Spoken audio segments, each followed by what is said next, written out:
Good morning, children. How are you all? I think you all are enjoying or getting bored. Beta, today I will teach you a new topic, that is types of commercial farming. In previous video, we learned about the types of subsistence farming.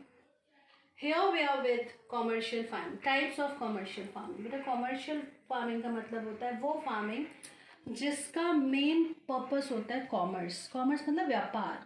व्यापार मतलब बेचना. For sale. तो हम किस चीज़ के लिए कर रहे हैं? सेल करने के लिए कर रहे हैं.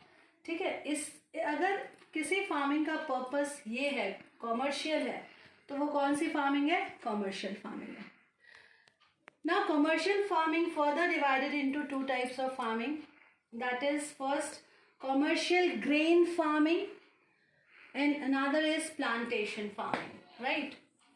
What are the two different types of commercial farming?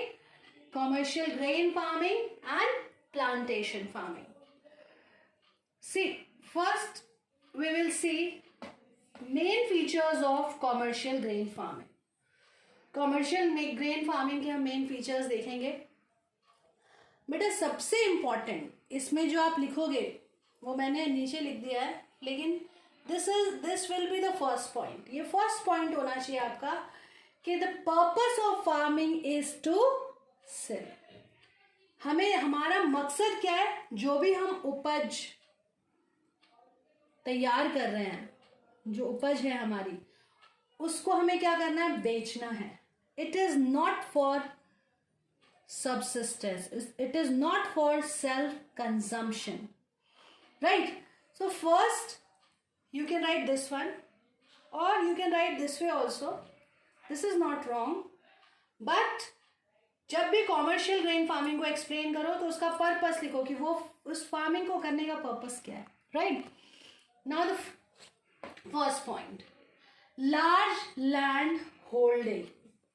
See beta, the main characteristic of this type of farming is large land holdings.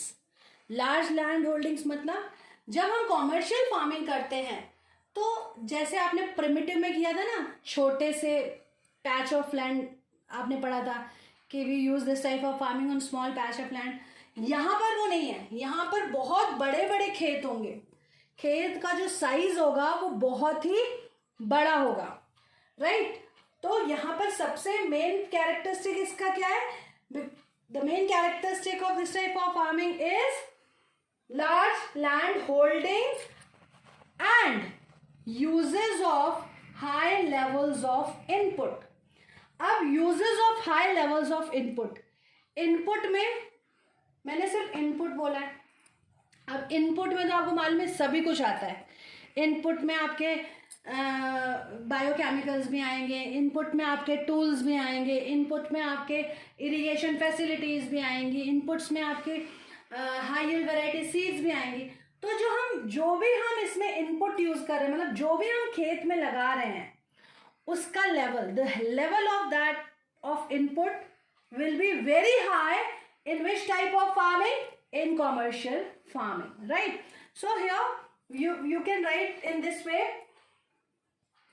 that in this type of farming we uses high level of inputs.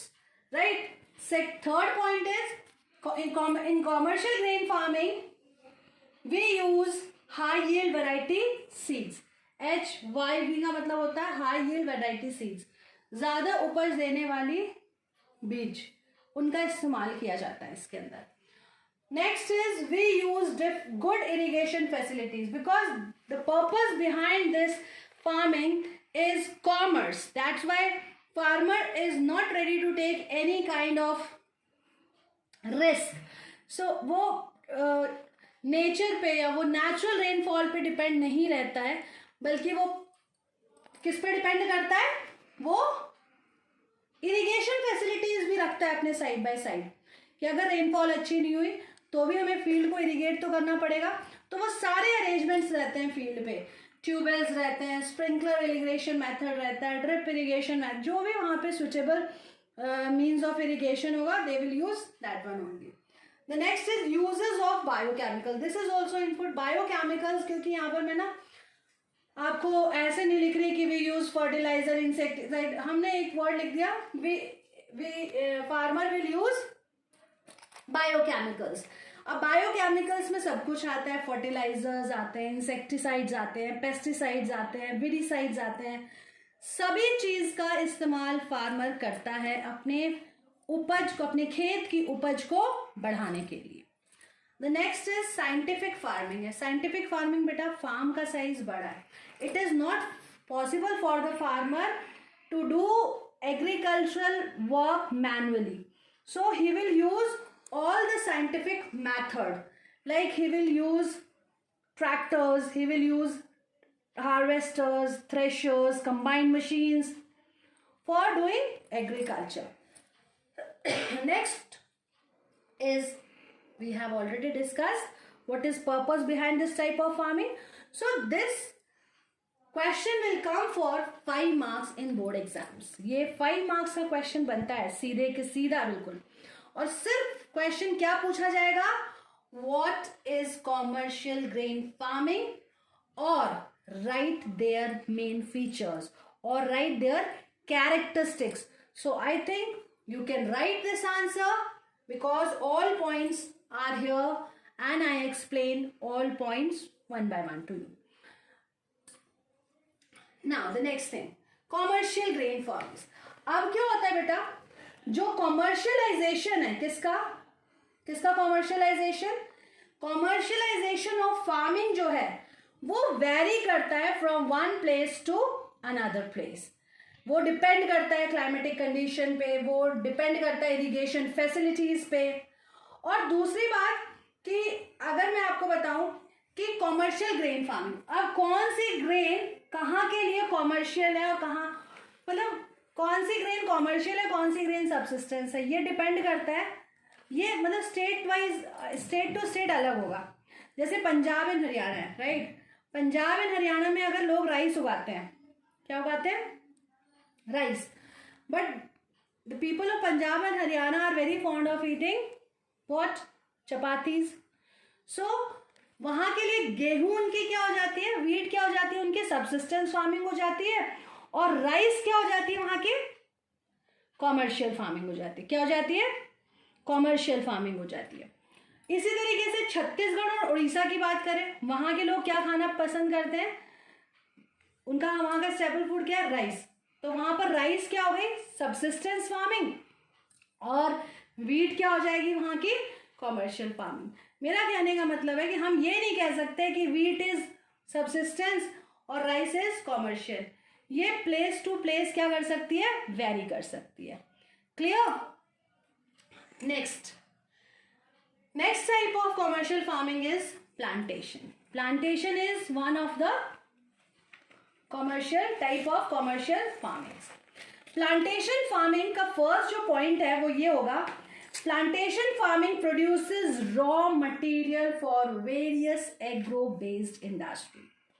आपको मैंने previous video में बताया था agro based industries क्या होती हैं. Agro based industries वो industries होती हैं, इंडस्ट्रीज की स्पेलिंग यहाँ पे गलत है, IES है, ये CS नहीं है, TRIES, ठीक है.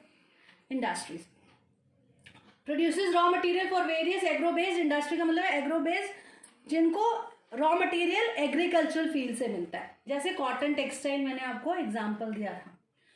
तो ये प्लांटेशन में क्या किया जाता है, ये किसके लिए प्रोड्यूस करती है, ये भी किसको बेचने के लिए, एग्रो बेस्ड इंडस्ट्रीज को बेचने के लिए अपनी चीज़ों को इन इंडस्ट्रीज को देती है, और वो इस पे काम करते हैं, उस पर प्रोसेस डिफरेंट उससे गुड्स तैयार करते हैं और उसको सेल करते हैं.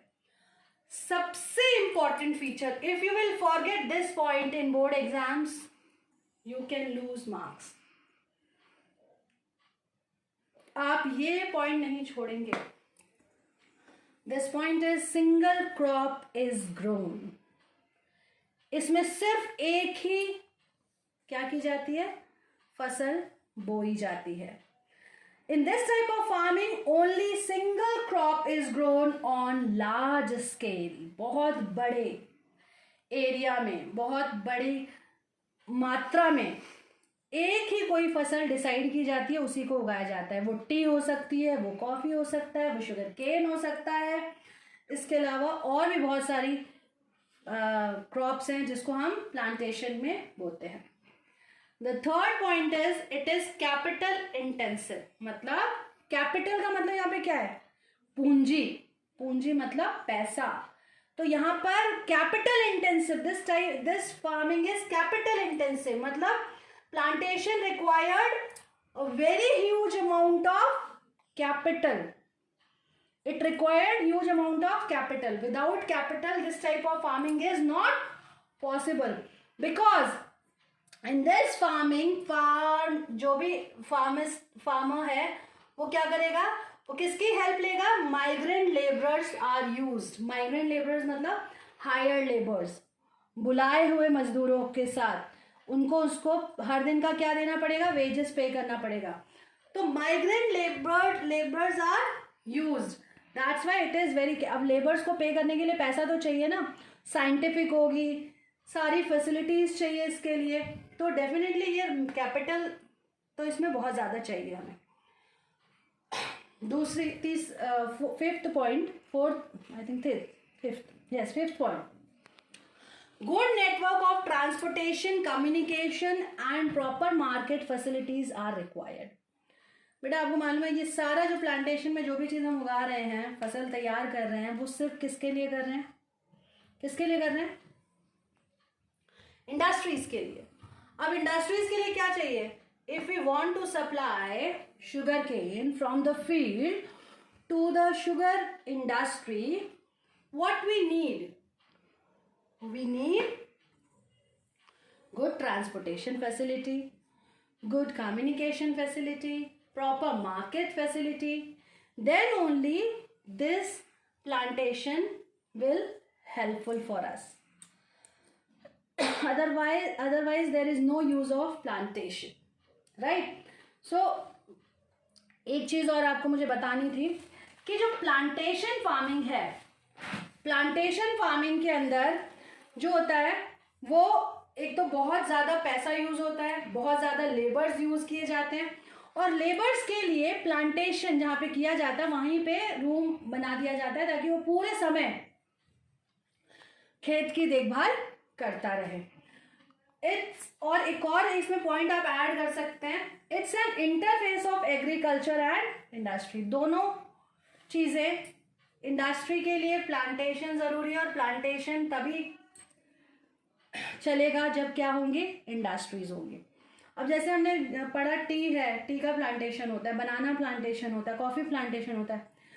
आप देखते हैं टी के जो टेंडर लीव्स होती हैं उसको प्लग करके जब डाला जाता है उसको तुरंत इंडस्ट्रीज में प्रोसेस करने के लिए भेजा जाता है, अदरवाइज वो क्या हो जाएंगी? खराब हो जाएंगी.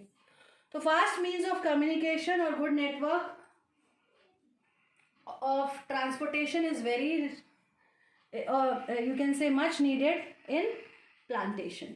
So this is all about plantation farming and commercial grain farming.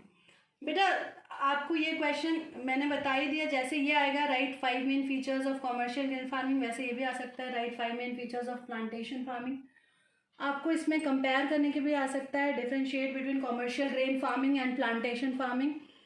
मुझे अब मेरे को लगता है कि ये वीडियो देखने के बाद आप आसानी से आंसर लिख सकते हैं. You can write this answer very easily and you can score full marks in this question. And one more thing, this question is very very important, right? तो ये क्वेश्चन बहुत इम्पॉर्टेंट है. इसके बाद बेटा जो मैं नेक्स्ट वीडियो में हम देखेंगे और जो मैं लेके आऊँगी वो आपके लिए टॉपिक होगा क्रॉपिंग पैटर्न्स.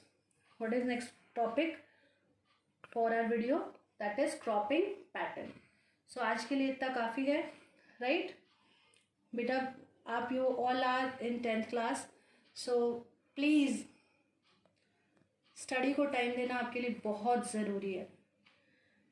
10 साल बाद आपसे कोई नहीं पूछेगा कि आपके 10th में परसेंटेज कम क्यों आए, आप ये बोलेंगे ना कोरोना था इसकी वजह से हमारे साथ ऐसा हुआ, कोई सुनने वाला नहीं है। आपको किसी भी कंडीशन में you have to give best result, right? So बेटा this video is just for you. कोई भी अगर डाउट हो इसमें आप मुझसे पूछ सकते हैं, है ना? मैंने आपको अपना नंबर प्रोवाइड किया हुआ है, आप क्वेश्चन कर सकते हैं, मेरे को कॉल कर सकते हैं और अपने डाउट क्लियर कर सकते हैं। तो फिर मिलते हैं नेक्स्ट वीडियो में। Thank you and have a good day.